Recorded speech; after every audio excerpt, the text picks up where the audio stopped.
오늘은 두 번째 주제로 가정이라는 제목으로 함께 살펴보겠습니다. 제가 거기다가 교육을 붙여가지고 가정교육 이렇게 제목을 붙였습니다. 우리가 지난주에 우리가 에덴에 대한 이야기를 했는데 노동이 됐던 관계가 됐던 심지어 조경이 됐던 그 주제가 무엇이 되었든지 간에 맨 처음 원천을 찾아가려면 에덴으로 돌아가서 시작해야 된다 하는 말씀을 드렸었습니다. 그래서 지난주에 우리가 교육에 대해 살펴보았더니 에덴은 정말 교육의 시작이었죠. 이 노작 교육이 있고 자연 교육이 있고 과학 교육이 있고 인문 교육이 있었죠. 다양한 교육 내용들이 있었고 또 교육 방법이 무엇이었는지 함께 살펴보았습니다. 바로 이 책 20쪽에 보면 이런 표현이 있습니다. 세상의 시작과 함께 세워진 교육 제도는 그 후에 모든 시대를 통해 인류의 교육을 위한 모형이 되어야 했다. 그 원칙을 실제로 보여주는 하나의 시범학교가 우리 시조의 보금자리였던 에덴에 설립되었다. 그러니까 에덴에 학교가 세워졌다는 거지요. 그거는 이후에 정말 참교육, 참으로 이루어져야 할 교육의 하나의 시범학교였다. 이렇게 설명하고 있는 겁니다. 그런데 어떤 의미에서 에덴에 세워졌던 이 시범학교는 가정학교였습니다. 에덴에서의 교육은 가정을 중심으로 이루어진 것이었다.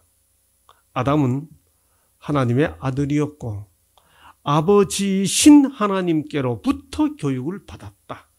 그것은 참된 의미에서 가정학교였다.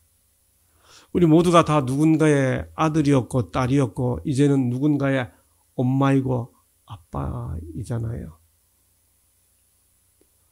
우리 모두가 다 교육을 받았고 누구에겐가 우리 아이들에게 이렇게 살아야 한다고 가르치는 세월을 겪었고 지금도 여전히 하고 있지 않습니까? 그런데 이 문단을 앞뒤로 이 줄임표 앞뒤를 비교해 보시면요. 줄임표 이전은 에덴 이야기라면 그 다음 부분은 무슨 이야기인가 보세요. 그리스도는 인류의 위대한 교사이다. 에덴 이야기가 아니죠. 그 다음 그분께서는 또 부모들을 당신의 대표자로 임명하셨다. 가정은 학교이고 양치는 교사였다. 그러니까 이 줄임표 이전이 에덴 이야기고 그 다음은 보편적인 적용 이야기입니다. 우리들에게 적용하는 거예요. 에덴에서 하나님께서 교사이고 아담이 자녀로서 교육을 받았다면 마찬가지로 오늘날 우리의 가정에서 아버지는 하나님의 역할을 하며 그런 뜻입니다. 자녀들에게 교육이 이루어져야 한다는 겁니다.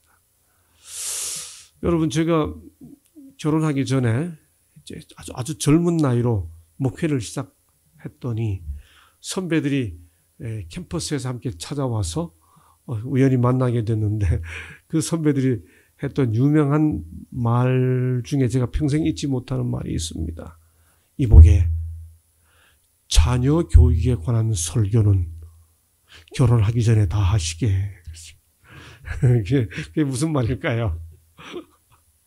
막상 아이 낳고 목사지만 아이를 기르기 시작하면 자녀 교육은 누구도 장담 못한다 그 말이겠죠. 그러니 자녀 교육에 관한 설교는 아이 낳기 전에 다 하시게. 우리 모두에게, 우리 모든 부모들에게 도전입니다. 그렇죠? 특별히 기술 교육이나 정보 교육이 아니고 인성 교육은 절대로 학교에서 대신해 주지 못합니다. 그 인성 교육의 완성이라고 하는 신앙 교육은 그건 학교 선생님이 절대로 대신해 주지 못합니다. 그건 어디서 씨가 뿌려지는가? 부모로부터입니다. 그런 의미에서 가정학교, 오늘 이번 주 주제가 바로 그 부분을 함께 다루고 있는 주제입니다. 너무 중요하지요. 우리 모두가 다 도전으로 느끼는 내용입니다. 여러분, 창조를 보면 하나님께서 교사로서 아버지였고 아담은 피교육자로서 학생이었다. 그렇게 본다면 도대체 하나님께서 아담에게 뭘 가르치셨을까요? 한번 성경에 그 내용이 나와 있지 않아 하나님이 아담에게 이걸 가르치더라 하는 기록이 없어요. 근데 한번 상상해 보시자고요. 정말 하나님이 선생님이었다면 아담에게 뭘 가르치셨을까? 여러분, 성경에 기록되어 있는 최초의 하나님 음성이 뭔지 아세요? 성경에 기록되어 있는 하나님의 가장 최초의 스피치, 하나님의 말씀, 하나님이 직접 하신 말씀 내용이 뭔지 아세요, 혹시?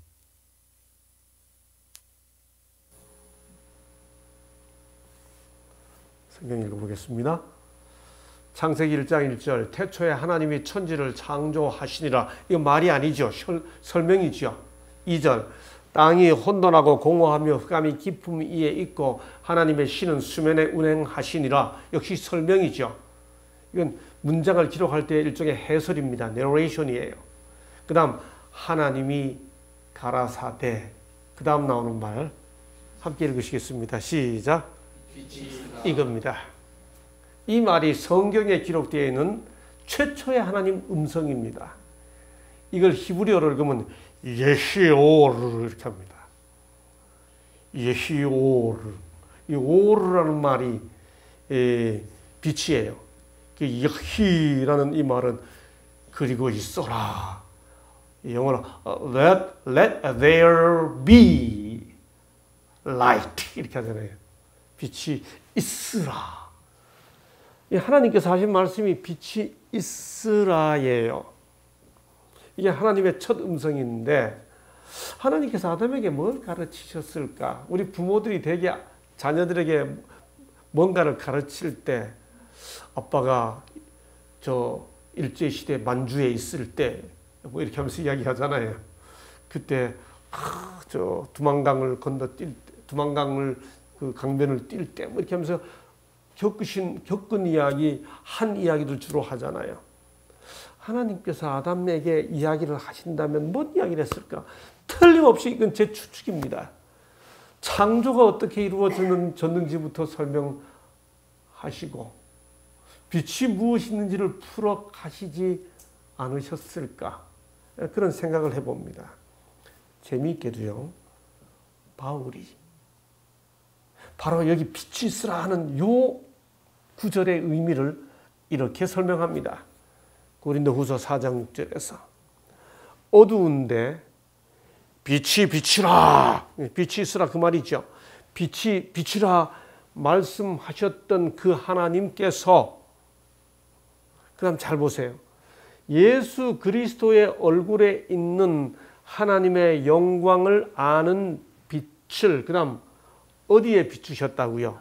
우리 마음에 비추셨느니라. 이게 무슨 말인가 하면 땅이 혼돈하고 공허하며 흑암이 깊음 위에 있고 흑암의 세계에서 하나님께서 빛을 만드신 것처럼 하나님을 만나기 이전의 인간의 마음은 그렇게 혼돈하고 공허하며 캄캄한 세상이었던 그 상태와 마찬가지였는데 바로 그 어두운 세상에 하나님께서 빛이 있으라라는 것을 시작하시면서 질서가 이 카오스라 그러잖아요. 그 혼돈이 코스모스 질서로 옮겨진 것처럼 예수 그리스도라고 하는 빛을 알기 이전의 인간의 마음은 혼돈이고 어둠이었는데 거기에 예수 그리스도라고 하는 빛이 비추기 시작한다. 이렇게 설명하고 있는 겁니다. 예수를 알기 이전에 인간의 마음은 온갖 욕망이 서로 섞여 있는 어둠의 혼돈 공허 같은 상태다. 그런 설명입니다. 거기에 빛이 비치면서 질서가 이루어지기 시작하는 거죠. 카오스가 혼돈에서 코스모스 질서로 옮겨가는 겁니다. 이걸 가르치자는 거죠. 마치 창조가 이렇게 빛이 있으라로 시작해서 가르치기 시작했다면 오늘날 가정에서 바로 이 빛이 비추라고 하는 것을 가르쳐야 한다는 것이죠. 그게 가정에서 이루어지는 신앙 교육이라고 하는 의미입니다. 마치 하나님께서 빛이 있으라라고 하시면서 세상을 창조하셨던 것처럼, 그렇다면 예수님은 가정에서 뭘 어떻게 교육받으셨을까? 우리 주님은요. 여러분, 예수님은 이 땅에 어른으로 탄생하지 않으셨어요. 여기서 하나 재밌는 거 생각해 보시죠. 하나님께서 사람을 창조하실 때 남자와 여자의 아기 씨를 창조하셔서 그게 만나가지고 어른이 되게 하지 않으시고 처음부터 아담과 하와라는 성인을 창조하셨죠. 인간을 창조하셨죠. 그건 성경 기록입니다. 여러분, 성경을 보면 하나님이 배추 씨를 만드셨어요. 배추를 만드셨어요. 성경에 보면 나무가 나라 이렇게 하십니다. 성경에 보면 새의 알을 창조하셨어요. 새를 창조하셨어요. 성경의 창세기 1장을 보면 새를 창조하셨어요. 그래서 아무도 대답하지 못하는 닭이 먼저냐 닭알이 먼저냐라고 하는 그 영원한 인류의 난제에 대해 창조를 믿는 사람은 답할 수 있어요. 뭐가 먼저라고? 닭이 먼저라고. 닭이 먼저라고요. 자, 그런데 아담은 성인으로, 하와도 성인으로 창조됐는데 예수께서 이 땅에 오실 때는 성인으로 오지 않으시고 아기로 탄생하셨어요. 맞죠? 마리아에게 잉태하시고 아기로 태어나셨어요. 그러면 아기로 태어나신 예수님도 교육을 받으셨을까요? 예수님 교육 받으셨어요. 그 이야기가 성경에 있습니다. 예수님의 영아기, 유아기 때 교육에 대해 성경은 이렇게 표현합니다. 누가복음 2장 40절. 아기 때 예수님에 대한 유일한 성경 기록입니다. 아기가 자라며 강하여 지고, 양육이잖아요. 지혜가 충족하며 교육받는 거잖아요. 하나님의 은혜가 그 위에 있더라. 그렇다면 이 아기 예수에 대한 교육은 누가 했을까? 예수님의 영아기, 유아기 때의 교육은 누가 했을까? 한 번도 생각 안 해보셨죠? 여러분, 예수님은 아담처럼 성인으로 이 땅에 오시지 않으셨어요. 아기 예수로 탄생하셨어요. 그러니 그분의 지혜가 저절로 자라나는 게 아니고 누군가 가르쳐야 돼요. 맞죠? 그러면 성경에 예수님께서 성장하는 이야기가 있는가? 성장하는 이야기가 짐작할 수 있는 근거가 딱 하나 성경에 기록되어 있습니다. 한 의사 선생님이 기록해 놨어요. 그게 누가라고 하는 의사입니다. 누가는 의사예요. 그렇기 때문에 정확한 관찰이 가능합니다. 그가 이런 기록을 누가복음 2장 46절 47절에서 남겨두었습니다. 예수께서 12살 되었을 때입니다. 한국 나이로 하면 13살 때입니다. 유대인들은 지금도 바로 이때 이 성경절을 근거로 아이가 12살, 한국 나이로 13살이 되면 성전에 보내서 하나님의 아들, 계명의 아들, 영어로 그들의 말로 발 미츠바 그렇게 말합니다. 발이란 말은 아들이고 미츠바란 말은 계명입니다. 계명의 아들이 되는 의식을 일종의 성인식이에요. 정중하게 거행합니다. 여기 이런 말이 있습니다. 사흘 후에 성전에서 만난 즉 예수님의 부모들이 여기 바로 42절에 보면 42, 43, 45, 46절 이어지는 구절에 보면 예루살렘에 왔다가 고향으로 돌아가는데 부모들이 가다 보니까 아이가 없어요. 그래서 아이 찾아 다시 돌아옵니다. 다시 돌아보니까 성전에 있어요.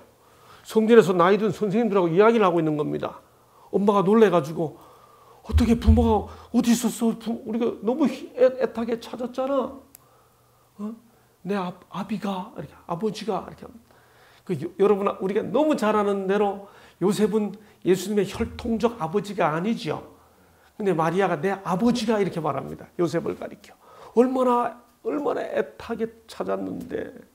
그래서 사흘 후에 성전에서 만난즉 그다음 보세요.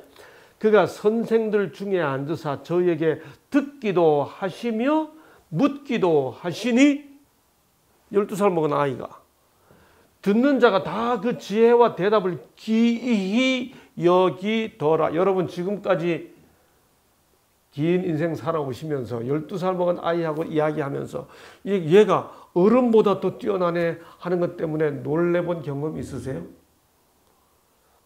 이렇게 되도록 누가 가르쳤을까? 성경에 보면 이 12살의 이 경험 이후에 돌아가서 예수께서 어떻게 하셨는지가 또 기록이 나와요. 그래서 예수님의 그 영아기, 유아기, 청소년기, 12살이 지나가면 이제 13살부터 이제 티네이저가 시작이 되잖아요. 그 티네이저 시대를 어떻게 지내셨는지가 성경에 기록이 있습니다. 자, 그 구절이 바로 이겁니다. 예수께서 한 가지로 이전과 했던 대로 내려가사 집 나사렛에 이르러 순종하여 받드시더라. 이 10대를 지나는 예수님의 어린 시절 모습이에요. 그 다음 예수는 그 지혜와 지육, 키가 체육 자라가며 하나님과 사람에게 더 사랑스러워 가시더라. 덕육. 바로 여기서 3육이라는 그 교육의 이상이 설명되죠. 자, 예수의 성장, 이 티네이저, 10대 성장 과정을 나타내주는 표현인데 이때 예수를 누가 가르쳤을까요?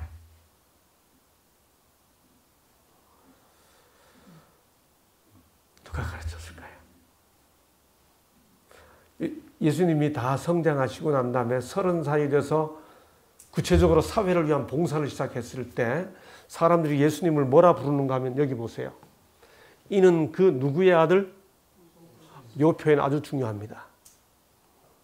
사람들이 일반적으로 예수님을 누구의 아들? 목수 요셉의 아들이라고 인식하고 있는 것을 보게 되죠.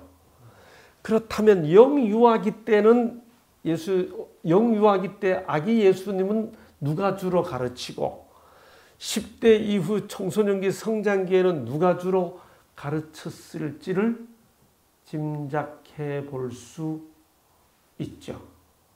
질문을 간직하고 계속 진행해 보겠습니다. 성경에 보면 예수의 부모들에 대해 성경은 이렇게 말합니다. 우리가 잘 아는 대로 처녀 잉태에 대한 수태 고지라고 그러잖아요. 처녀 마리아에게 이제 아기가 잉태된다는 말을 했을 때 그때 보인 마리아의 반응입니다. 마리아가 이르되 주의 여종이오니 말씀대로 내게 이루어지이다. 길 가다 보면 종종 아기 엄마들이 말 안 듣는 아기를 붙잡고 엉덩이 치면서 때리면서 그때 엄마들이 주로 하는 말이 있죠. 뭐라 그러죠? 누구 닮아서 그렇게 하죠. 그렇게 하고 있는 모습 물끄러미 살펴보면 그 애기는 틀림없이 엄마 닮았죠. 닮긴 누구 닮아요? 자기 닮았지. 누구 닮아서 그랬잖아요.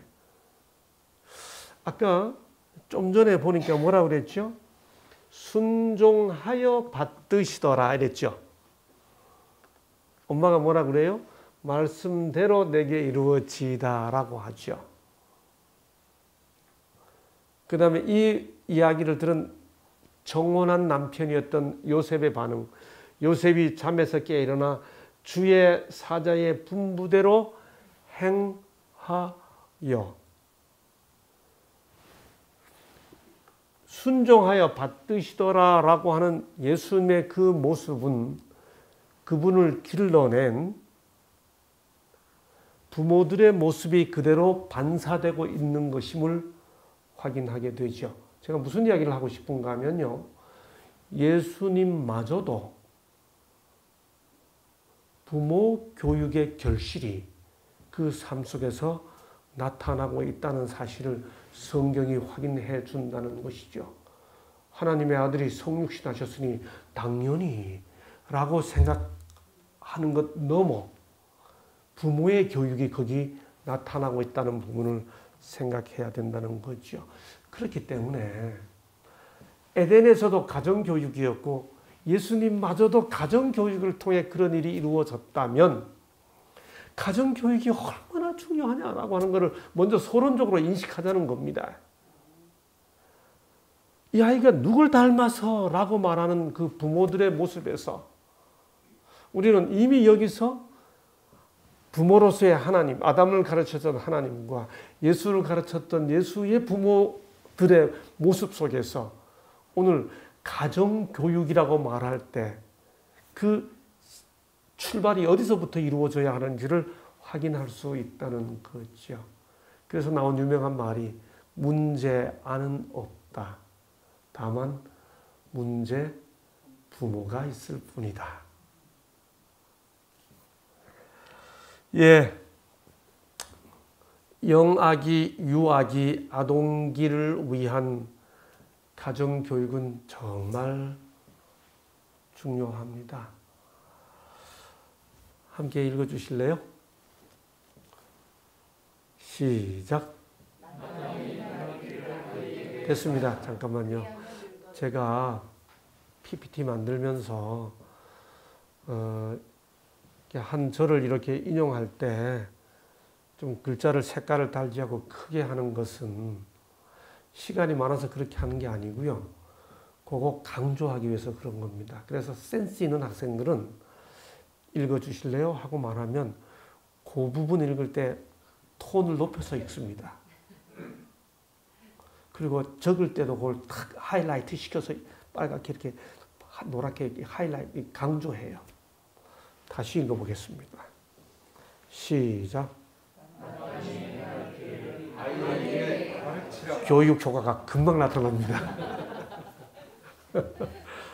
마땅히 행할 길을 소년에게 가르치라. 청소년에게 가르치라. 어른에게 가르치라 아니에요. 마땅히 행할 길. 무슨 교육이에요? 인성교육입니다. 됨됨이 교육이에요. 그렇죠? 기술교육. 선생님한테 배울 수 있어요. 정보교육 학교에서 배울 수 있어요. 근데 마땅히 행할 길을 누구에게 언제 누가 가르치냐 이게.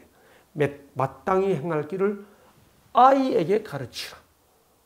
그리하면 늙어도 그것을 떠나지 아니하리라. 이 잠언 22장 6절을 읽으니까 한국 사람들은 곧바로 떠오르는 속담이 있죠. 간직하고 계세요. 예, 로버트 폴범 어떻게 발음하는지 이분이 쓴 유명한 미국의 목회자이면서 교육자이면서 사상가입니다. 이분이 쓴 유명한 책이 있습니다. All I ever really needed. 내가 정말 필요로 하는 모든 것은 뭐 하기에 필요로 하는 것? To know. 내가 알아야 할 필요가, 내가 진짜 알아야 할, 참으로 알아야 할 필요가 있는 모든 것은 I learned. 나는 배웠다. 어디서? In kindergarten. 어디서 배웠다? 유치원에서 배웠다. 이 책이 이런 제목으로 번역됐습니다. 내가 정말 알아야 할 모든 것은 유치원에서 배웠다. 여러분 여기 다 어른들 세대니까 사실 마땅히 행할 길에 대해서 배운 건 우리가 초등학교 때 우리는 유치원 안 다니던 세대니까 초등학교 때 다 배웠죠. 바른 생활. 예, 그렇죠. 그때 우리 초등학교 때 배웠던 그 철수와 영희가 놀면서 거기는 맨 철수와 영희였죠. 둘이 놀면서 했던 그 바른 생활에 관한 이야기들 얼마나 평생 필요한 것들이었잖아요. 무슨 교육이에요? 영유아 아동기 교육의 중요성을 말해주는 것이죠. 여러분, 사실 우리가 평생토록 배워야 하는 10계명, 이게 다음 주에 우리가 공부해야 할 주제가 바로 교사로서의 율법이에요. 율법이 우리에게 뭘 가르쳐 주시는 그 율법 선생님에 대한 공부를 우리가 하게 되는데, 우리가 10계명을 다 살펴보게 되면 우리가 두 종류 아닙니까? 첫째, 내 마음을 다하고 목숨을 다하고 뜻을 다하여 주 너희 하나님을 사랑하라. 하나님 사랑. 둘째, 내 이웃을 내 몸같이 사랑하라. 다섯째 계명에 내 부모를 공경하라부터 시작해가지고 마지막 10번째까지. 그래서 이 10계명을 둘로 나눈 다음에 이것을 딱 한자로 모으니까 경천. 10계명 내용을 다 압축하면 뭐예요? 경천, 하늘을 공경하고 애인, 사람을 사랑하라 그렇게 했죠. 여러분, 그런데 이 경천이 하늘을 공경하고 사람을 사랑하는 이 교육은 절대로 부모가 아닌 이로부터 시작돼서 학교에서 만들어지는 게 아니라는 거죠. 인성교육은 아빠가 하는 것을 보고 그대로 따라 한다는 거예요.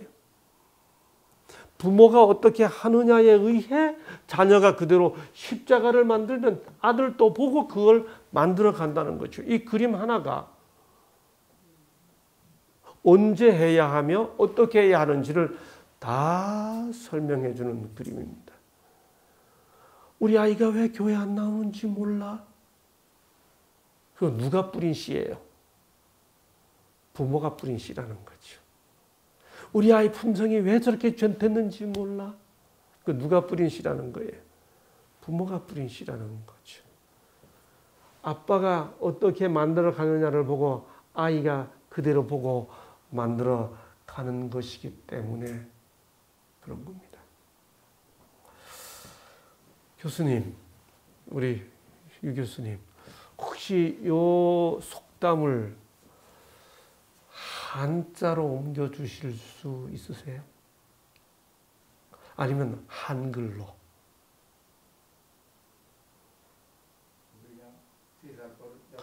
와, 우리 교수님 역시 예, 예. 직역하면 오래된 습관은 쉽게 죽지 않는다, 쉽게 없어지지 않는다잖아요. 이걸 한자로 하면 삼세지습 지우80. 역으로요, 우리말로 3살 버릇 8까지 간다를 영어 속담으로 옮기면 이렇게 한답니다. 이걸 보고 이렇게 번역하기는 참 힘든 것 같아요. 굉장한 창조적 사고가 필요합니다. 오래된 습관은 쉽게 죽지 않는다, 쉽게 없어지지 않는다를 보고 3살 버릇 8까지 간다를 만들어내는 건 굉장히 창조적 사고가 있어야 되는데, 역으로 3살 버릇 8까지 간다를 놓고 영어로 번역하라 그러면 이렇게 번역하는 분들이 있습니다. 실제로 다 그렇게 가르치죠. 3살 그림 하나 가지고, 예, 3살 때 코 파던 아이가 80살 돼서 코 파고 있는 모습입니다. 예. 그래서 영아기, 유아기 때의 이게 성격, 인성 교육이 얼마나 중요한지를 이 그림 하나로 다 나타내주고 있죠. 이것은 과학적으로도 증명되었습니다. 오스트리아의 콘라드 로렌츠라고 하는 정신과 의사가 있었습니다.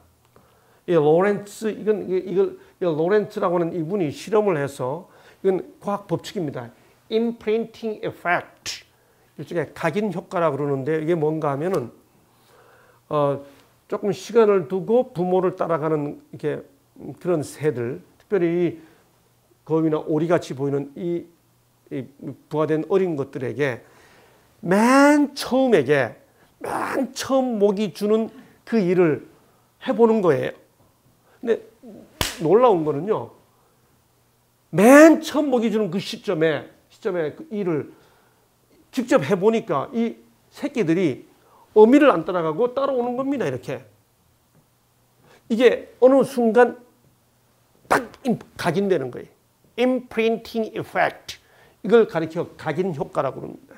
그러니까 어릴 때 뭘 심어주느냐 하는 것이 80까지 간다는 말이 과학적으로 증명이 됐어요. 이게 심리학 실험, 유명한 심리학 실험입니다. imprinting effect. 각인 효과.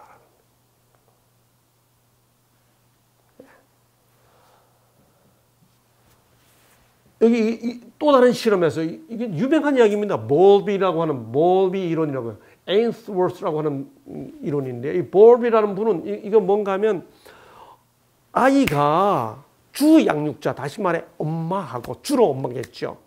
엄마하고 어떤 관계를 맺느냐에 따라 그 성격이 형성되는데 그것이 심지어 어른이 돼서도 그대로 나타난다는 사실을 이분이 다시 증명했습니다. 이거 다 실험을 통해서. 이걸 애착 관계라고 합니다. 주 양육자와 어떤 애착 관계를 갖느냐에 따라 이후에 나타난 사회생활에서의 그 모습이 그대로 드러난다는 거예요. 영유아기 때의 교육이 얼마나 중요한지를 보여주는 일종의 증명된 과학 실험들이에요. 전 나이 들어 나이 들어서 이런저런 공부를 하면서 정말 우리가 다 부모 교육 안 받고 부모 노릇 했잖아요. 우리 아이들 다 모르고 지나갔잖아요. 그렇죠? 그런데 정말 우리 세대, 이 교육받지 않은 부모 세대가 대물림되지 않도록 정말 교회에서 엄마 학교, 아빠 학교 뭐 이런 걸 통해 교육하는 것이 얼마나 중요한지를 말해주는 거잖아요. 이 모든 것에서 교사는 누군가요? 부모입니다. 그래서 이 책 교육 276쪽에 이런 표현이 있습니다. 아이의 유년 시절은 물론 후년의 교육도 부모에게 책임이 있다. 그러므로 부모는 이를 위하여 주의 깊고 용의 지도하게 준비를 해야 한다. 각자가 아버지나 어머니의 책임을 지고자 하기 전에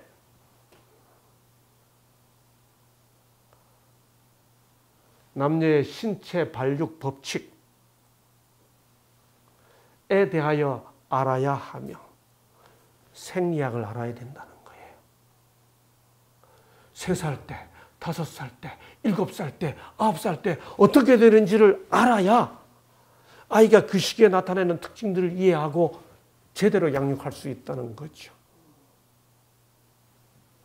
또한 지적 발달과 도덕적 훈련 법칙에 대해서도 수많은 학자들이 이제는 도덕성 발달 법칙, 지적 발달 법칙, 인지 능력이 어떻게 발달되는지를 한 학자는 그걸 가지고 이론을 만들고 도덕성이 어떻게 발달되는지를 가지고 이론을 만들고 수많은 이제 교육학 이론들이 만들어져 있습니다. 인지 이론이라고 그러고 도덕성 발달 이론이라고 그러고 그렇게 말합니다. 그런데 그런 모든 교육 이론이 나오기 훨씬 이전에 이 책의 저자는 이렇게 생리학 법칙도 알아야 되고 지적 발달 법칙도 알아야 되고 도덕적 훈련 법칙도 알아야 된다라고 말해주고 있습니다. 부모들이요. 부모는 정말 가장 중요한 역할을 하는 거죠. 이 세상의 모든 사람의 모든 인생의 첫 번째 선생님은 그런 의미에서 누구예요? 엄마입니다. 아이의 첫 번째 교사는 어머니이다. 가장 감수성이 강하고 가장 빨리 성장하는 시기의 교육은 대부분 어머니의 손에 맡겨진다. 제가 생각해봐도요, 제게도 imprinting effect가 있습니다. 제게도 저희 어머니가 제게 심어준 각인 효과가 지금도 여전히 남아있습니다. 제가 지금도 맛있다고 생각하는 음식은 저희 어머니가 제게 먹여준 것들입니다. 지금도 60년 세월이 지났는데도 어느 순간 어떤 맛하고 딱 부딪히면 그때 엄마가 해주시던 그 음식인데 하고 뇌가 돌아갑니다. 그렇죠? 저 깊은 뿌리에서 각인되어 있는 거죠.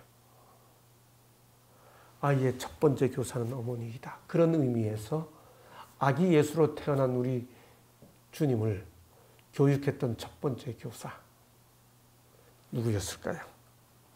아이 예수는 회당의 학교에서 교육을 받지 않았다. 그의 어머니가 그의 최초의 인간 교사였다. 그는 어머니의 입술과 선지자들의 두루마리에서부터 하늘 사물에 대하여 배우셨다. 그가 친히 이스라엘을 위하여 모세에게 말씀하셨던 십계명을 반포하셨던 바로 그 주님이 바로 이제는 성육신하시 아기로 태어나셔서 그의 어머니의 무릎에 앉아서 배우셨다.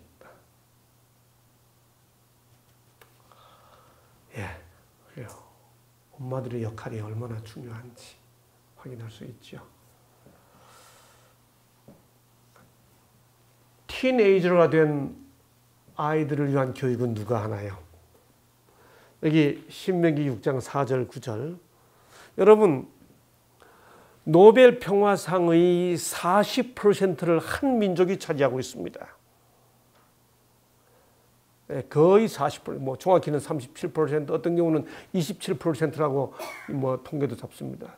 크게 잡으면 27, 40 가까이, 적게 잡으면 30. 노벨 평화상의 30에서 40%를 한 민족이 차지해요. 그 민족은 인구수로 치면 전 세계의 0.2%밖에 안 되는데 누구예요? 유대민족이에요. 근데 그 유대민족의 교육을 한마디로 압축한 것이 쉐마 교육이라고 그러죠. 그 쉐마 교육, 유대인의 모든 교육을 압축하는 그 쉐마 교육의 핵심이 바로 신명기 6장 4절 9절이죠. 제가 읽겠습니다. 이스라엘아 들으라 할 때 이 들으라가 히브리어로 쉐마입니다. 쉐마. 그래서 그걸 쉐마라 부릅니다. 들으라. 이렇게. 이스라엘아 들으라. 우리 하나님 여호와는 오직 하나인 여호와시니 그다음 너는 마음을 다하고 성품을 다하고 힘을 다하여 내 하나님 여호와를 사랑하라. 여러분, 한 교육학자가 실험을 했습니다. 매일 예배를 드리면서 성장한 아이와 예배를 드리지 않고 성장한 아이의 지적 발달의 평균치를 조사했습니다. 예배 드리며 성장한 아이의 지능 발달은 훨씬 빨랐습니다. 절대 가치를 추구하기 때문에. 제가 그래서 종종 이렇게 말합니다. 그렇게도 안 믿어지면 자신을 위하여 후대를 위하여 하나님을 섬기게. 제가 그렇게 말하기를 좋아합니다. 여호와를 사랑하라. 오늘날 내게 명하는 이 내가 누굴까요? 내게 명하는 이 말씀을 너는 할 때 너가 누굴까요? 마음에 새기고 그다음에 내 자녀에게 부지런히 가르치며. 잘 보세요. 여기 보면 마음에 새기고 부지런히 가르쳐야 할 대상이 누구예요? 아이예요? 아이에게 가르칠 부모예요. 여러분, 쉐마 교육의 핵심은 뭔가 하면 아이에게 신앙을 심어주려고 하라 이런 말 안 해요. 뭐라고 되어 있는가 하면 여호와를 사랑하라. 이스라엘아 들으라. 여호와를 사랑하라. 오늘 내가 내게 명하는 이 말씀을 너는 마음에 새기고 자녀에게 새기려고 하지 말고 네가 마음에 새기고 그 말입니다. 내 자녀에게 부지런히 가르치며 네가 마음에 새겨서 부모에게 가르치라 그 말이에요. 그러니까 새겨야 할 부모가 자기 마음에 새기지 않은 채 바른 생활할 때 부모님들이 자기는 술 먹으면서 술 먹지 마라 이렇게 가르치면 그게 전달이 안 된다는 원리가 여기 있는 거죠. 하나님 섬기는 마음을 네가 마음에 새기고 내 자녀에게 부지런히 가르치며 그다음 집에 앉았을 때든지 길에 행할 때든지 누웠을 때든지 일어날 때든지 이 말씀을 강론할 것이며 항상 그다음 또 잘 보세요. 강론하고 너는 또 그것을 내 손목에 자녀 손목에 메어 주라고 하지 않아요. 내 손목에 매어 기호를 삼으며 내 미간에 붙여 표를 삼고 또 내 집 문설주와 바깥 문에 기록할지니라. 자녀에게 가르치기 위해 이 모든 걸 다 누구에게 새기라고 말해요? 부모에게 새기라고 말해요. 그래서 그걸 자녀에게 가르치라 이렇게 말합니다. 쉐마 교육의 핵심은 뭔가 하면 부모가 자식 잘 되라고 안 하는 걸 가르치지 말고 자식에게 가르칠 걸 네가 마음에 새겨서 그래서 가르쳐. 여러분 어떤 부모도 자식이 마약하기를 원치 않습니다. 어떤 부모도 자식이 빠찡코에 빠져가지고 전재산 탕진하기를 아무도 원치 않아요. 근데 쉐마 교육의 핵심은 뭔가? 자식이 그렇게 안 되기를 원하면 그렇게 안 되기를 원하는 그 내용을 부모가 그 마음에 새겨. 그게 쉐마 교육의 핵심이에요. 여러분 어떤 교사도 부모와 같이 자식을 사랑하지는 않아요. 자식을 사랑하는 이는 아버지, 부모뿐이에요. 그래서 신앙교육은, 그래서 인성교육은, 그래서 인격교육은 부모가 해야 되는 거라고 말하는 거죠. 아멘. 너는 마음에 새기고. 참 이상해요. 제가 30년 캠퍼스 생활을 하다 보니 제가 초기에 가르쳤던 제자들은 벌써 제가 30대 초반에 대학에서 강의를 시작했으니까 그때 20대 초반이면 10살 차이잖아요. 그럼 제가 초반에 가르쳤던 제자들은 이미 50대입니다. 그렇죠? 지금 뭐 거의 차이가 없이 만나요. 만납니다. 그런 세월을 가만히 지내고 난 다음에 문득 드는 생각은, 그리고 그분들이 다시 돌아와서 캠퍼스에 돌아와서 하는 고백은, 교수님, 우리 아이입니다. 제가 학교 다닐 때 하도 못된 짓 했지만 사람 교육 받으려면 그래도 아무래도 이 학교에서 배워야 할 것 같아서 우리 아이 데리고 왔습니다. 이렇게. 제가 한참 이야기가 반갑게 만난 다음에 잠깐 아이 보고 나가 있으라고 그럽니다. 그런 다음에 아이가 자네처럼 대학 생활을 안 하기를 원하면 자네라도 지금부터라도 자네가 그렇게 해줘야 아이가 그대로 자네가 대학생 시절처럼 안 할 텐데, 제가 그렇게 말합니다. 왜냐하면요, 아빠가 아무리 아이가 대학생 때 자기 모습처럼 안 되기를 바라서, 고등학생 때 자기 모습처럼 안 되기를 바라서, 자기가 그때 배웠던 그 시절에 자기는 그렇게 안 살았어도 아이만이라도 그렇게 살기를 바라는 마음으로 그곳에 데려다 놓아도 마음에 관한 교육은 가장 커다란 영향을 받는 것이 부모이기 때문에, 우리 아빠가 이렇게 그 젊은 세월을 보내고 지금 돌아왔던 것처럼 아이는 나도 아빠처럼 젊은 시절을 배우다가 다시 아빠처럼 우리 아이를 데리고 아빠 나이쯤 됐을 때 찾아오면 되겠구나 하는 생각을 벌써 합니다. 예, 쉐마 교육의 핵심은 부모가 그대로 하는 겁니다. 그래서 한국에 이런 운동이 일어나고 있죠. 한국의 어떤 교회들에서 자녀들에게 말씀을 암송하고 성경을 외우고 하는 것들을 자녀들에게만 시키지 않고 부모가 똑같이 같이 하는 겁니다. 이 말씀을 그대로 문자적으로 적용해서 부모가 외우는 모습을 보고 자녀가 같이 그대로 따라 외우는 거죠. 근데 유대인들은 이걸 잘못 오해해가지고요, 여기 보니까 미간에 붙이고 그 다음에 손목에 메고 이렇게 하니까 이 말은 절대로 잊어버리지 말고 말씀하고 살아가, 그런 뜻인데, 이걸 정말 그 의미를 살리지 않고 이렇게 미간에 붙이고 손목에 감고, 여기 다 성경이 들어가 있어요. 이렇게 하면 되는 것으로 생각해서, 그 다음에 여기 보니까 또 문에다가 기록하라 하니까 유대인들이 문에다가 갖다, 다 대문에다가 갖다 이렇게 달아놨습니다. 이걸 메주자라고 그럽니다. 이게 하나의 이게 부적처럼 되어버렸어요. 여러분 그래서 여기 보면 이게 옛날에는 이게 이 옷술을 길게 만들어서 이 옷술 안에다가 이렇게 성경을 넣었거든요. 이걸 성경에 딱 한 번 나옵니다. 경문이라고 그럽니다. 여기 보면 그들의 모든 행위를 사람에게 보이고자 하나니 곧 그 경문띠를 넓게 하여, 이 경문이란 말이 이 phylactery 이 말이 뭔가 하면은 여기다 성경이 길수록 이게 옷술이 길수록 성경이 길어서 더 경건해요. 이거 성경에 딱 한 번밖에 안 나오는 단어입니다. 테플린이라고 그럽니다. 그들의 말, 히브리 말로. 영어로 phylactery 이렇게 합니다. 이것 본질을 잊어버리고 모양을 만들어 버렸습니다. 여러분, 우리가 정말 이 말씀의 의미 그대로 부모들이 그렇게 함으로 복을 받는 모습을 아이는 보면서 함께 십자가를 만들어가는 것이죠.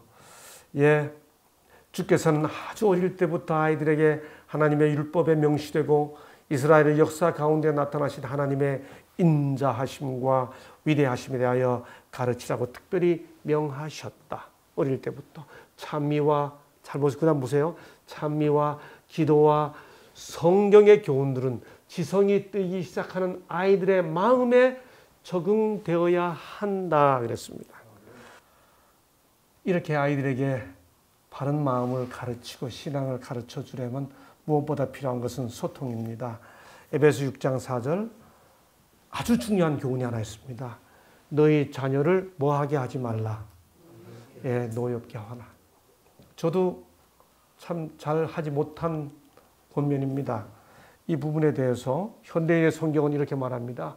부모들은 자녀의 감정을 건드려 화나게 하지 말고, 뭔 이야기다. 그만해. 아빠가 네보다 살아도 몇십 년을 더 살았는데 따라하면 되지. 우리는 이야기하다 이렇게 결론을 내고 맙니다. 아이들은 그럴 때마다 마음의 멍우리가 더 깊어지는 거죠. 참된 교사가 학생에게 줄 수 있는 가장 가치 있는 선물은 교사가 먼저 그 학생의 친구가 되는 것이다. 저는 아이들이 둘 다 집을 떠난 다음에야 미안하다는 말을 하기 시작했습니다. 그 전까지 저도 상당히 권위적인 아빠였던 것 같아요.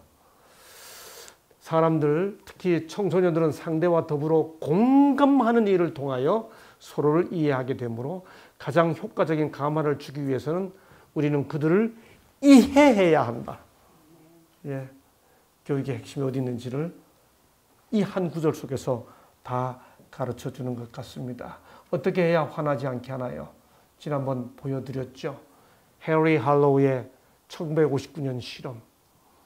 가짜 어미를 만들었습니다. 하나는 철사 어미고 하나는 보드라운 털이 있는 어미입니다. 그리고는 이 두 가짜 어미 원숭이에게 보시는 것처럼 우유병을 달았습니다. 배가 고파진 새끼는 배가 고플 때는 와서 우유를 먹습니다. 근데 가능하면 살을 대지 않기 위해 엉덩이를 뒤로 빼고 있습니다. 차니까.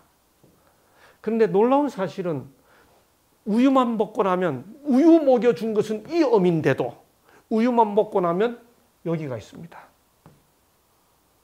땡! 하고 소리를 지르면 10번이면 10번 다 여기가 있는 겁니다. 왜냐하면 부드러우니까.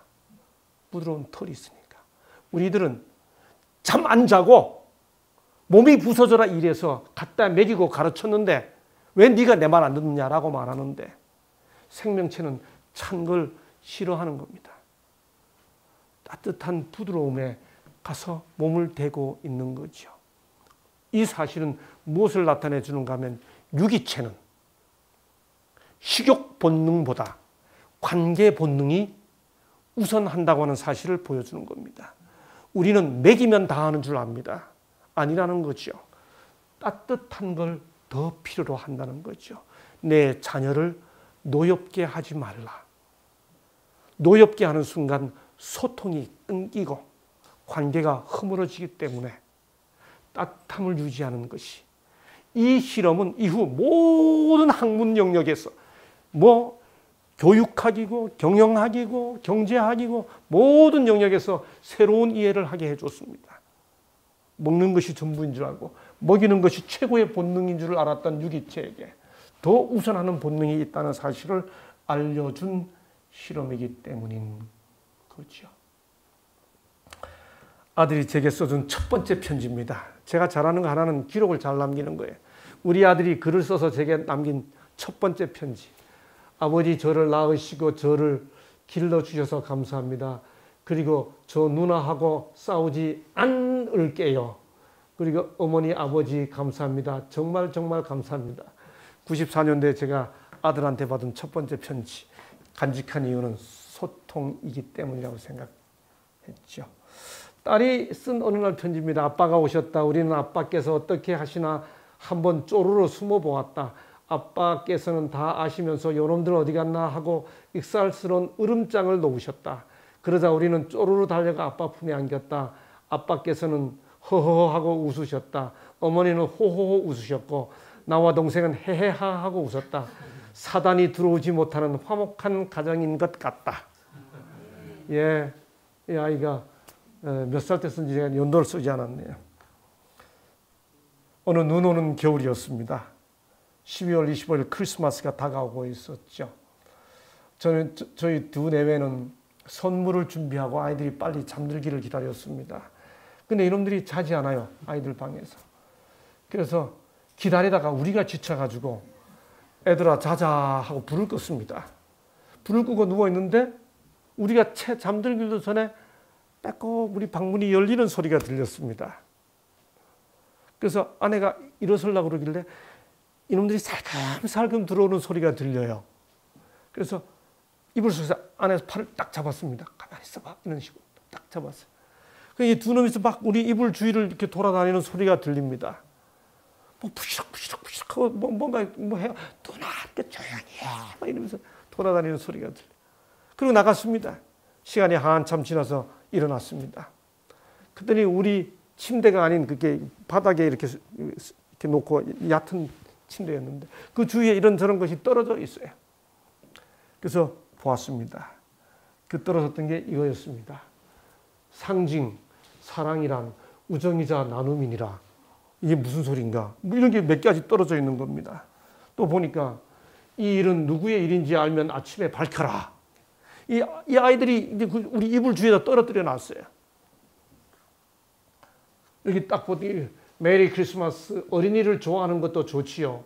천진난만한 것은 나쁜 것도 아니죠. 이거라도 남깁니다. 산타가. 여러분, 저희가 산타로서 선물을 주기 위해 다 준비하고 있었는데 이놈들은 자기들이 산타가 돼가지고 주위에다 선물을 남겨놓고 이거라도 남깁니다. 산타가. 그날 밤 우리는 정말 행복했습니다. 예. 그리고 제일 끝에다 써놓은 말. 착한 어른들에게 주는 두 꼬마 산타의 선물. 저희가 평생 잊지 못하는 되돌리고 싶은 추억의 순간입니다. 여러분, 그랬던 아이들이, 아들이 우리 엄마에게 아내에게 준 겁니다. 오늘 이렇게 써갖고 가져왔어요. 최우수상, 금상, 원중금. 위 어머니는 가족들을 위하여 열심히 밥을 하고 아이들을 돌보았으므로 이 상장을 줌. 주인백. 5호 김동영. 아들이 써서 쓴 상장입니다. 예, 우리 아이들에게 정말 우리에게 허락되진 자녀들이 우리와 함께 하나님을 섬기는 그런 믿음의 가정이 되어 함께 찬미하고 함께 기도하는 그런 가정으로 양육되는 것이야말로 우리가 누릴 수 있는 최고의 특권이고 행복이겠죠. 가정교육, 인성교육, 성품교육은 가정에서부터 비롯되고 특별히 부모들이 어떻게 하느냐에 따라 이루어진다고 하는 사실을 확인하면서 우리 함께 이 주제를 공부하는 모든 분들의 가정에 하나님의 은혜가 함께하기를 바라면서 오늘 말씀을 여기서 마치겠습니다.